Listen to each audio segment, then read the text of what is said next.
कर रहे हैं सीतापुर टाइम्स। मैं अभिषेक शुक्ला। आज मैं जिन शख्सियत के साथ हूं वो हाई कोर्ट के वकील हैं जिनका नाम प्रदीप गौड़ एडवोकेट है।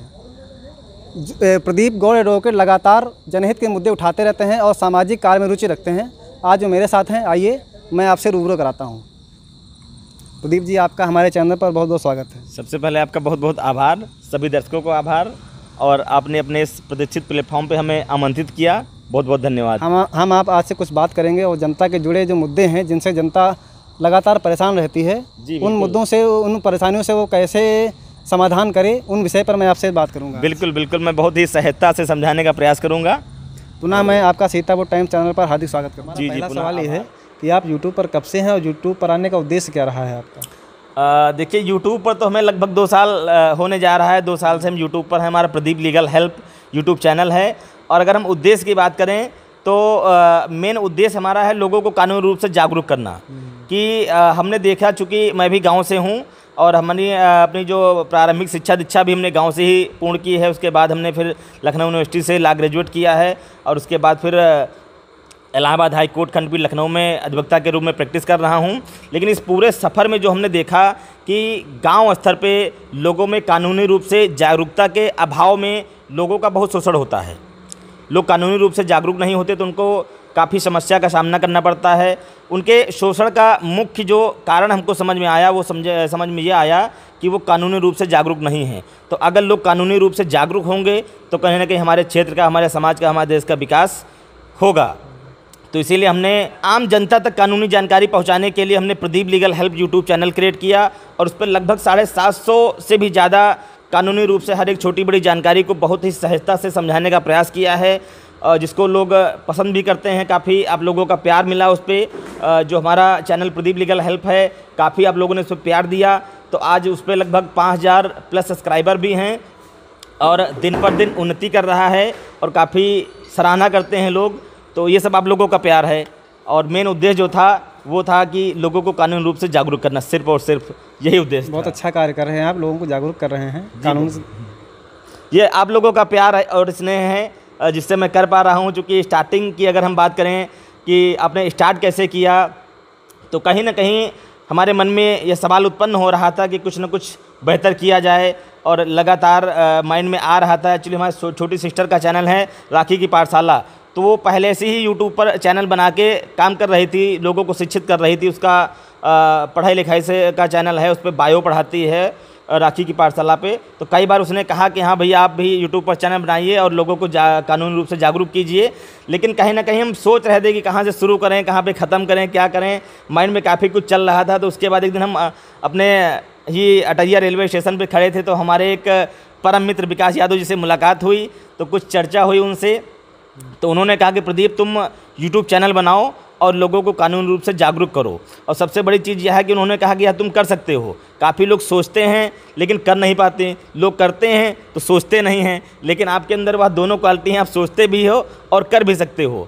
तो फिर हमने बिना देरी किए हुए हमने उसी दिन जाके फिर पहला वीडियो हमने शूट किया और उसी दिन से यह वीडियो उठाया कि आज से हम YouTube channel Pradeep legal help नाम तुरंत रखा, हमने क्रिएट किया कि यह नाम परफेक्ट रहेगा। हमने सलाह भी लिया 1-2 लोगों से कि कौन सा नाम अच्छा रहेगा।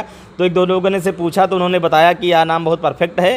तो प्रदीप लीगल हेल्प नाम से क्रिएट किया चैनल और लगभग 750 भी से भी ज़्यादा जो कानूनी रूप से हर एक छोटी बड़ी जानकारी की वीडियो हैं, तो लगभग निरंतर वीडियो उस पर अपलोड करता रहता हूँ और काफ़ी लोगों का प्यार मिलता है।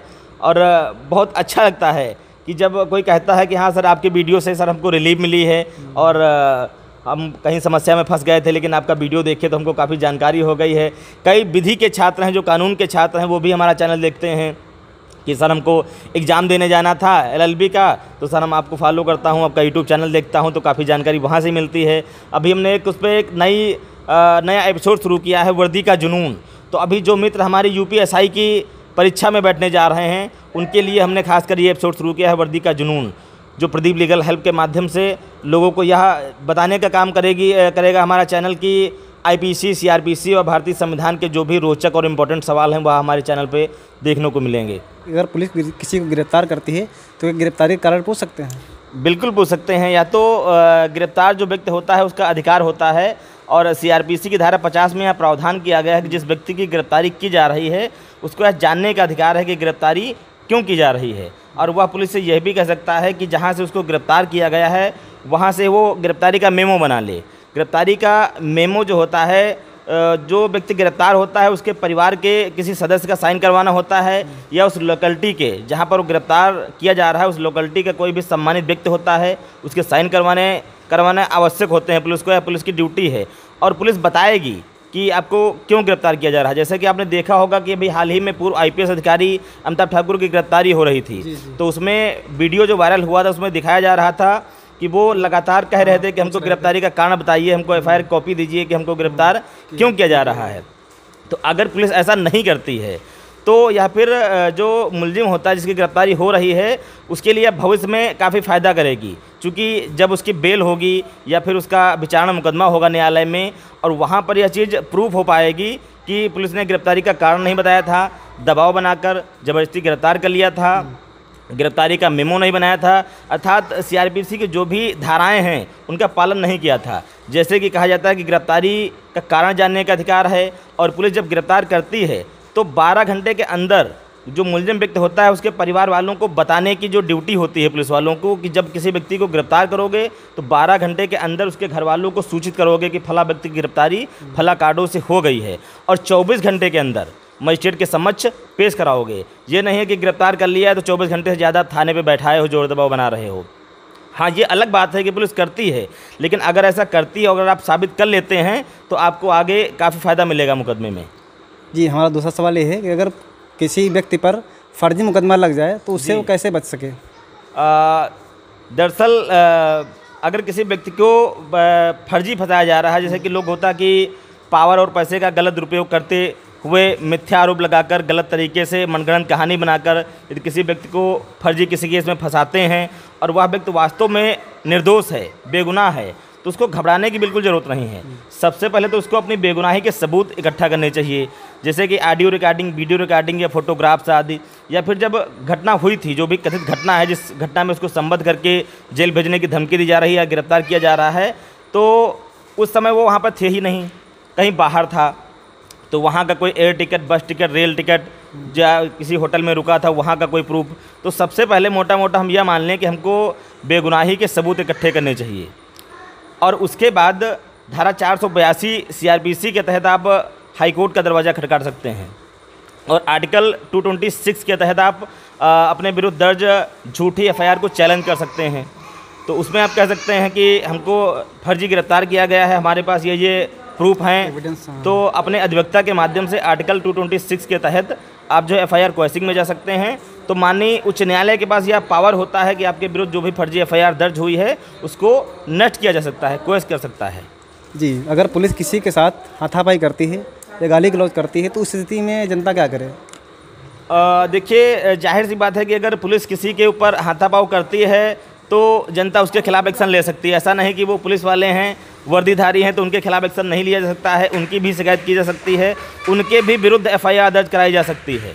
ऐसा नहीं है कि वो पुलिस हैं, वर्दीधारी हैं तो मतलब किसी के साथ कोई भी मिसबिहेव करेंगे। अगर ऐसा कहीं पर करती है तो उनका वीडियो बनाओ, या फिर जो भी साज सबूत आपके पास हैं तो उसके तहत उनके जो आला अफसर होते हैं उनसे उनकी शिकायत करो। अगर वहाँ से भी सुनवाई नहीं हो पा रही तो आप फिर न्यायालय का सहारा ले सकते हैं और उनके विरुद्ध भी एफआईआर दर्ज हो सकती है। अधिकतर लोग आईपीसी में और सीआरपीसी में अंतर नहीं समझ पाते हैं, तो सीआरपीसी में और आईपीसी में क्या अंतर होता है? देखिए, आईपीसी का मतलब होता है इंडियन पेनल कोड, इसको हिंदी में कहते हैं भारतीय दंड संहिता, और इसको 2 नामों से जाना जाता है हिंदी में, भारतीय दंड संहिता और दूसरा होता है भारतीय दंड विधान, और इसको उर्दू में कहते हैं ताजरात हिंद। जैसे कि फिल्मों में देखा होगा आपने कि जज साहब कहते हैं कि ताजरात हिंद की दफ़ा 302 के तहत फांसी की सज़ा सुनाई जाती है, तो ये जो ताजरात हिंद है ये कुछ और नहीं बल्कि अपनी आईपीसी है। और आईपीसी और सीआरपीसी में अंतर क्या है, हम इस बात पे आते हैं। तो जो आईपीसी है हमारी इंडियन पेनल कोड, तो इसमें अपराध बताया गया है और अपराध के लिए दंड बताया गया है कि कौन सा अपराध करोगे तो उसमें कितना दंड मिलेगा, कितना जुर्माना होगा, ये चीज़ आपको आईपीसी में मिलेगी। लेकिन जो सीआरपीसी है, क्रिमिनल प्रोसीजर कोड, इसमें प्रक्रिया बताई गई है कि किस अपराध में गिरफ्तारी कैसे होगी, जमानत कैसे होगी, रिहाई कैसे होगी। तो जो प्रोसेस है वो भारतीय दंड प्रक्रिया संहिता CRPC है, और जिसमें दंड बताया गया है, जुर्माना बताया गया है, वो हमारी IPC है, भारतीय दंड संहिता, या 1860 का कानून है। थोड़ा सा डीप इसके बारे में बताएं, चूँकि कई सारे दर्शक हमारे जो UPSI की तैयारी वगैरह कर रहे हैं उनके लिए बहुत ही इंपॉर्टेंट क्वेश्चन है कि यह 1860 का कानून है। 1834 ईस्वी में सबसे पहले विधि आयोग का गठन हुआ, जिसके चेयरपर्सन लॉर्ड मैकाले साहब थे। उसके बाद अगर हम बात करें कि धाराओं की, तो IPC में टोटल 511 धाराएं और 23 चैप्टर हैं। तो ये है हमारी IPC।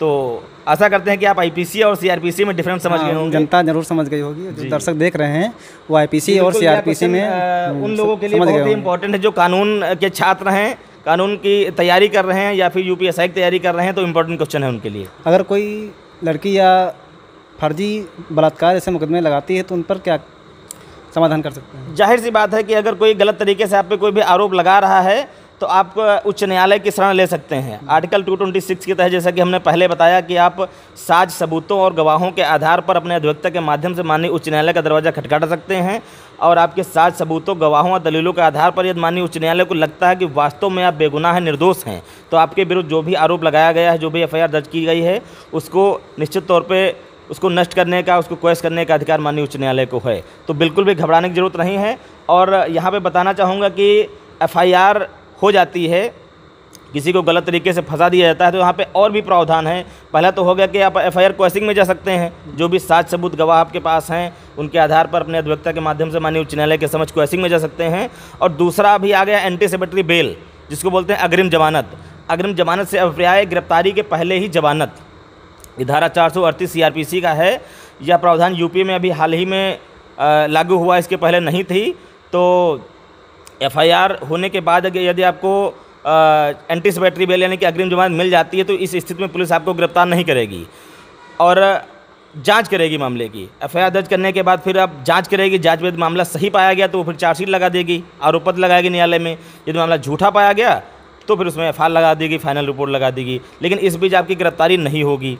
तो अगर हम कहें कि हाँ एंटीसिपेटरी बेल को हम दाखिल कहाँ करेंगे, तो एंटीसिपेटरी बेल को आप या तो जिला एवं सत्र न्यायालय सेशन कोर्ट में दाखिल कर सकते हैं या फिर उच्च न्यायालय में डायरेक्ट दाखिल कर सकते हैं। तो दो जगह आप एंटीसिपेटरी बेल के लिए प्रार्थना पत्र दे सकते हैं। तो वहाँ से आपको रिलीफ मिलेगी, गिरफ्तारी नहीं होगी और आपके खिलाफ जाँच होगी। और जाँच में यदि आप सही पाए जाते हैं तो फिर FIR फाइनल रिपोर्ट लग जाएगी, आपको रिलीफ मिल जाएगी। अदरवाइज आरोप पत्र प्रेषित करेगी पुलिस। अगर कोई फरियादी थाने पर जाए और उसकी सुनवाई न हो और FIR नहीं लिखा जाए, तो उस स्थिति में फरियादी क्या करे? एक्चुअल में यदि वह पीड़ित है, वास्तविक रूप से पीड़ित है और किसी के जोर दबाव से या किसी पैसे के लालच से यदि थाने में उसकी बात नहीं सुनी जा रही, वह पीड़ित है, तो सबसे पहले तो उसको अपनी जो भी चीज़ें हैं तो उसको एविडेंस कलेक्ट करने चाहिए और एक उसकी समरी बना लेनी चाहिए। और जो भी उसके साथ गवाह हैं, जो भी साक्ष्य हैं, उन सबकी समरी बना लेनी चाहिए।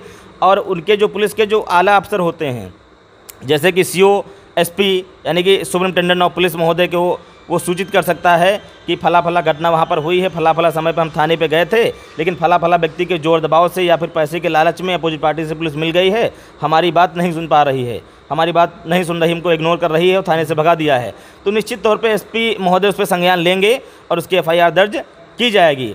और भी प्रावधान है इसके लिए। अगर मान लीजिए SP महोदय भी संज्ञान नहीं लेते हैं तो फिर धारा 156(3) CRPC के तहत यह प्रावधान है कि जो पीड़ित व्यक्ति है वह साक्ष्य सबूतों और गवाहों के आधार पर अपने अधिवक्ता के माध्यम से माननीय न्यायालय का सहारा ले सकता है 156(3) CRPC के तहत, और वहां से FIR दर्ज करवा सकता है। और एक दूसरा भी विकल्प है, आप लोगों की जानकारी के लिए बता दूं, उसको बोलते हैं परिवाद।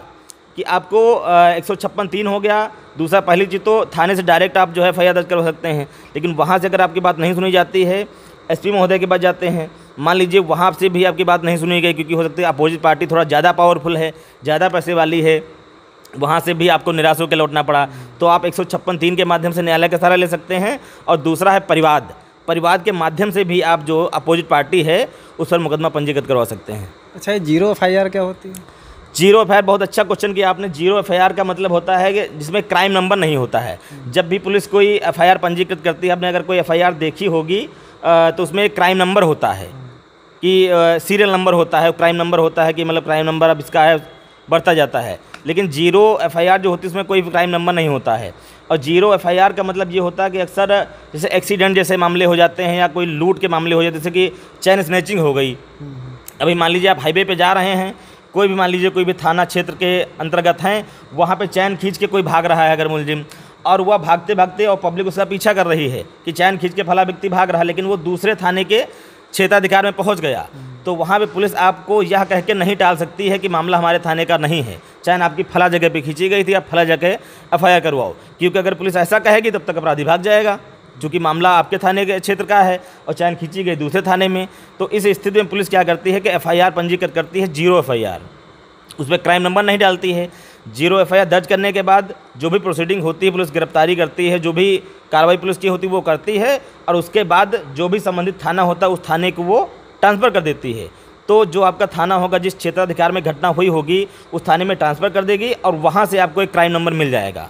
लेकिन फौरी तौर पे जो आपको रिलीफ मिलेगी तो वहाँ पे पुलिस जीरो एफआईआर ही दर्ज करेगी।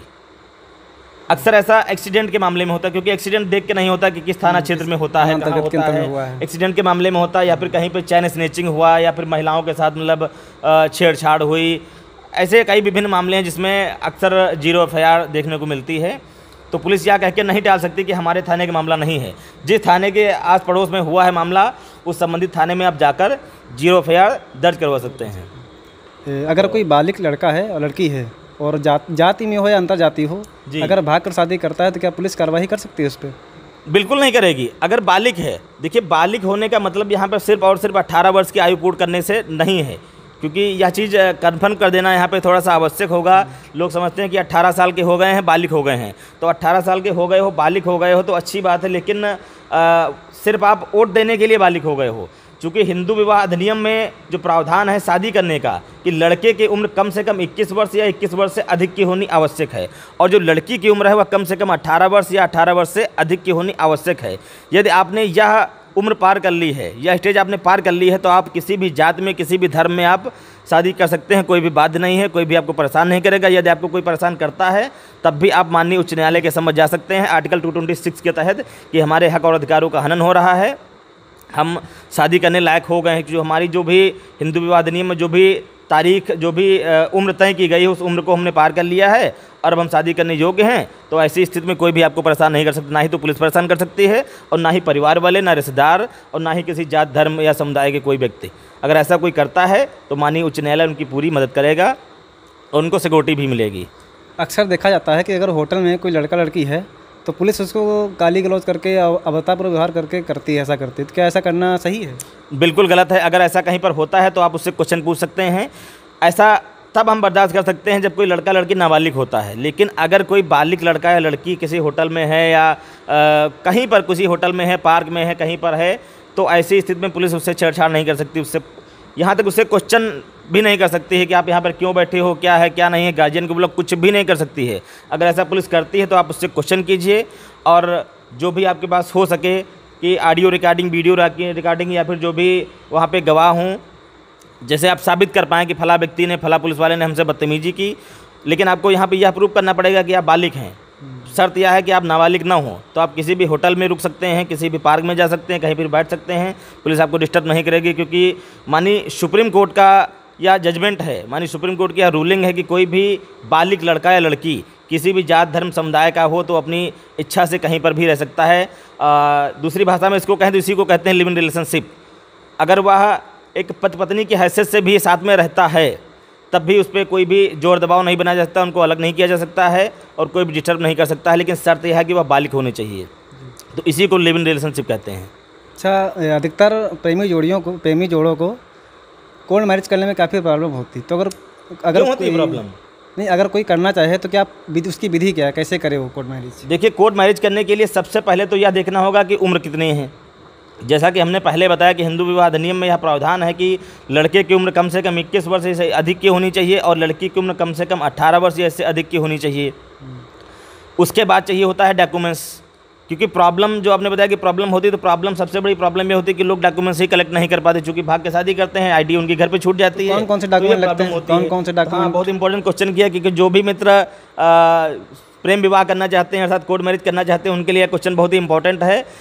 डॉक्यूमेंट्स के लिए अभी प्रेजेंट में ये हो गया कि 3 आईडी लगती हैं, पहला तो आइडेंटिटी प्रूफ, बर्थ प्रूफ और एड्रेस प्रूफ, ये 3 आईडी लड़की की लगती हैं और सेम 3 जो होती है लड़के की लगती हैं, प्लस 2 विटनेस होने चाहिए।